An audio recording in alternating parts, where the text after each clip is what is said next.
dikenal sebagai daerah yang berdaulat dan merdeka jauh sebelum lahirnya Negara Kesatuan Republik Indonesia. Sejarah yang panjang telah dilalui sampai tiba pada masa kemerdekaan bangsa Indonesia.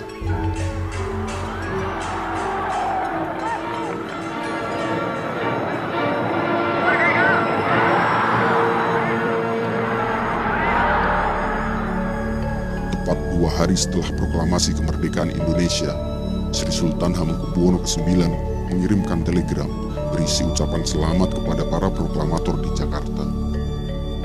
Bahkan pada 5 September 1945, bersama Sri Paduka Paku Alam ke-8, beliau mengeluarkan amanat bahwa Nagari Ngayogyakarta Hadiningrat dan Kadipaten Pakualaman yang bersifat kerajaan adalah daerah istimewa dan merupakan bagian dari negara Republik Indonesia. Amanat itu menjadi tonggak penting bagi hubungan dan kedudukan Yogyakarta dalam bingkai Negara Kesatuan Republik Indonesia. Jauh sebelum ada proklamasi kemerdekaan, Yogyakarta itu merupakan Nagari Yogyakarta. Artinya Keraton Yogyakarta dan Kadipaten Puro Pakualaman itu adalah kerajaan yang sah diakui, berdaulat, yang punya wilayah, yang punya rakyat, dan diakui keberadaan itu.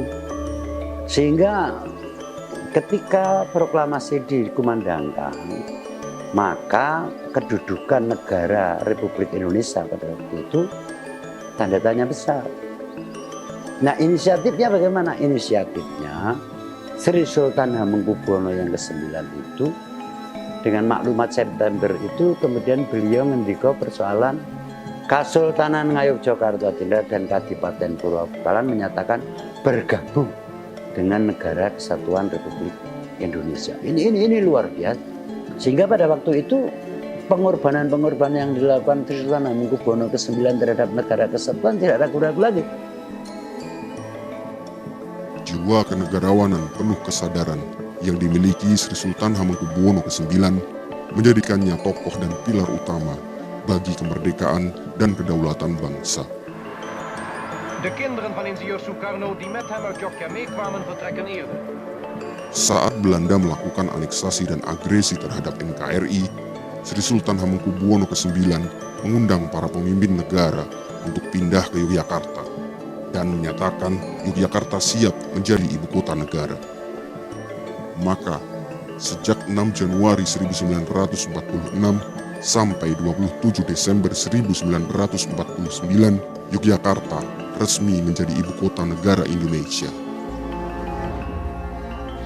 Keraton Yogyakarta pada waktu itu kemudian membuat sebuah statement tentang pindahnya ibu kota itu.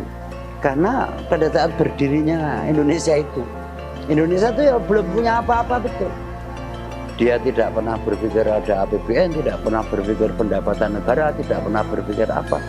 Nah, ini yang luar biasa, bahwa Ngerso Dalem yang ke-9 itu dengan ketulusan dan keikhlasannya demi Negara Kesatuan Republik Indonesia itu juga memberikan sumbangan terhadap bagaimana persoalan-persoalan gajinya, bagaimana persoalan-persoalan roda pemerintahannya, itu semua ditanggung dan beliau.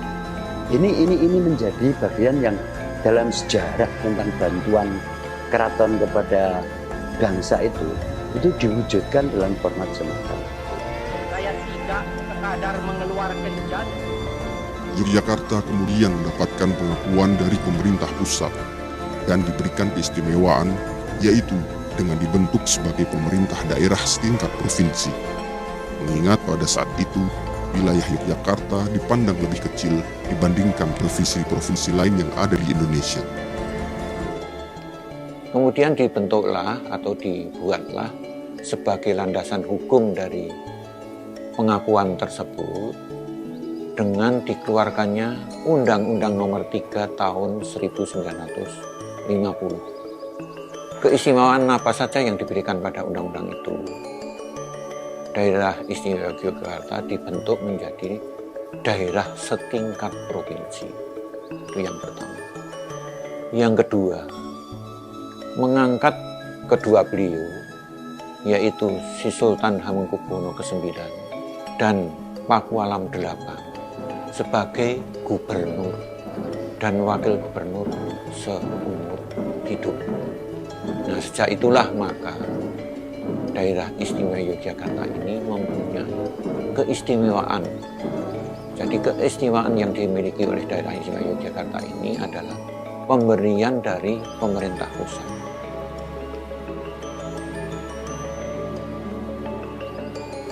Seiring berjalannya waktu, wafatnya Sri Sultan Hamengkubuwono ke-9 dan Sri Paduka Pakualam ke-8 menimbulkan masalah bagi keberlangsungan pemerintahan daerah istimewa Yogyakarta, yaitu dikhawatirkan akan terjadi kekosongan kursi kepemimpinan. Atas desakan dari masyarakat melalui tokoh-tokoh masyarakat dari berbagai kalangan, mengusulkan Yogyakarta untuk kembali diberikan keistimewaan seperti yang sebelumnya, yaitu dengan menghendaki keturunan dari Sri Sultan Hamengkubuwono ke-9 dan Sri Paduka Pakualam ke-8 untuk menjadi penerus kepemimpinan di daerah istimewa Yogyakarta. Kewenangan itu meliputi 1. Tata cara pengisian jabatan, kedudukan, tugas, wewenang gubernur dan wakil gubernur. 2. Kelembagaan pemerintah daerah, daerah istimewa Yogyakarta. 3. Kebudayaan. 4. Pertanahan. Dan 5. Tata ruang. Pada segmen antara Tugu Palputih sampai dengan Keraton, mulai dilakukan uji coba pedestrian karena mencoba mengembalikan fungsi daripada sumbu itu agar bisa diresapi rasa budayanya, rasa kepentingan sosialnya, dan diatur sebagaimana pengembalian fungsi ruang sumbu filosofi. Masih terus berjalan dan ini butuh kerjasama masyarakat bersama pemerintah dan tentunya dari pihak Kesultanan juga. Pada saatnya nanti penataan ruang di wilayah daerah istimewa Yogyakarta ini akan mempunyai nilai yang sangat bagus untuk pengembangan budaya kita, juga untuk kepentingan sosial kita, juga untuk kesejahteraan masyarakat dan kelestarian lingkungan. Harapan kami pemerintah bisa memperhatikan rakyat kecil seperti kami dan semoga bisa lebih makmur rakyatnya. Harapan Jogja selanjutnya lebih baik, lebih aman, damai, sejahtera. Harapan kami sebagai warga masyarakat Jogja, semoga Jogja semakin istimewa, guyup rukun masyarakatnya. Dan semoga untuk masyarakat di Jogja, untuk kesejahteraannya semakin terjamin.